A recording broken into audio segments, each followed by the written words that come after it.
Hello, this is Edward. I just wanted to share something the Lord revealed to me a while ago, some years ago. I just want to record this, and so I have this in my memory. Like I have this available for me. I'm gonna upload it to my channel.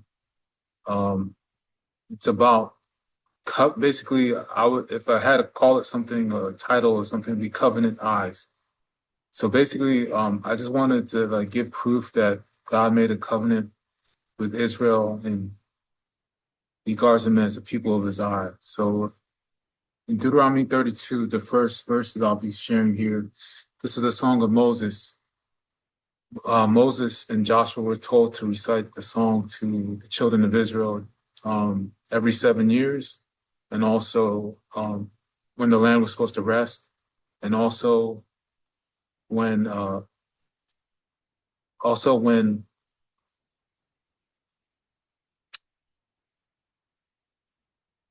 also they're supposed to recite it to their children and their children's children. Every generation was supposed to be able to recite the song of Moses in Deuteronomy 32.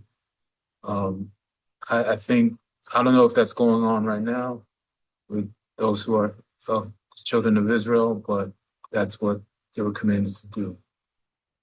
So in verse 10, it says, he found him in the wilderness land, in the void of a howling waste. He surrounded him, cared for him, guarded him as the pupil of his eye. This is Adonai speaking or God speaking. Or not, well, it's talking about God, excuse me. Moses is speaking, but he's talking about God. And so he guarded him as the people's eye. Then we have something interesting in something David, I guess, requested in Psalm 17. Um, David requested that the Lord would protect him like the pupil of his eye and hide him in the shadow of his wings. Psalm 17, verse 8, excuse me. So that goes to that goes to show you that there's something about the eyes, that Adonai's eyes, and what he keeps track of. Of course, David was beloved, and his name means beloved. Um, he always has eyes on the house of David and Israel. So that was interesting. And then Solomon adds something here too in Proverbs 7, chapter 7, 1 through 3. My son, keep my words and treasure my commandments within you. Keep my commandments and live. My teaching is the apple of your eye. Bind them on your fingers, write them on the tablet of your heart. So Solomon's saying, keep my teaching is the apple of your eye. And of course, David told Solomon to seek wisdom as the chief thing is supreme over all things. Keep wisdom supreme.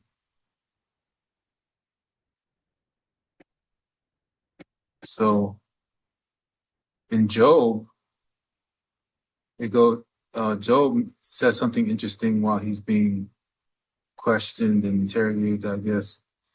I made a covenant with my eyes not to pay attention to a virgin.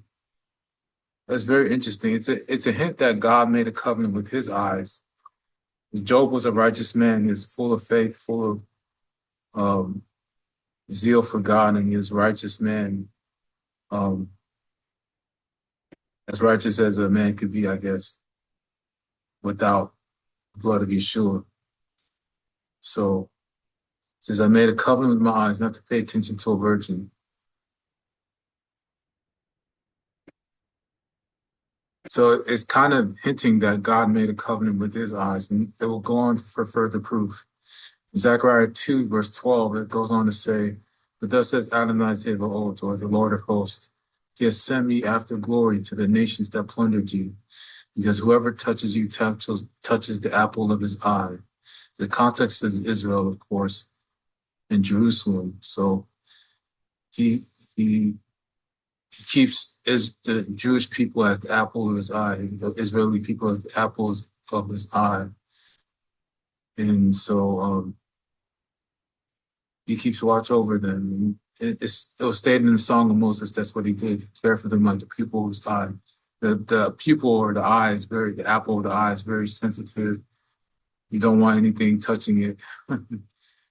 So that just shows just how sensitive that is to him, which is a reason why maybe those who are anti-Semitic should back off, because once the Lord gets angry and rouses himself, it's going to be over. It's not going to look pretty. Reminds me of Isaiah 63, if you can read that. Anyway, let's keep going with the theme of the eye, and covenants with the eye. This is the final one I just wanted to share. I'm sure you'll find you might find some other things about the eye in the Bible, but it says in Revelation chapter 1, verse 14, speaking of Yeshua, his head and hair were white like wool, white like snow, and his eyes like a flame of fire. So fires can represent judgment, or it can represent passion and love. So for those who did what Solomon was talking about here, keeping the commandments as the apple and the teaching, the instruction, the Torah as the apple of their eye, that I think that the flame of fire would be a fire of passion and love, a dear love, a love of a husband and a wife, So his love for Israel, his passion for Israel. But for those who don't keep his commandments as the apple of his eye and want to rebel against the Lord, he has judgment for them. And his eyes, the fire is a fire of judgment. So I just wanted to share this. It's interesting. Yeah, I'll share these verses in the description so you can go over them. But it's a beautiful thing. It should drive us to want to obey God's commandments. Even though Yeshua fulfilled the law, the Torah, that doesn't make us lawless or Torahless. It does say in the scriptures that because of lawlessness or Torahlessness, I'm just adding that verse, that phrase. Because of lawlessness, the love of many will decrease. So if we don't keep our eyes on the scriptures, we might become desensitized like the rest of the world to sin.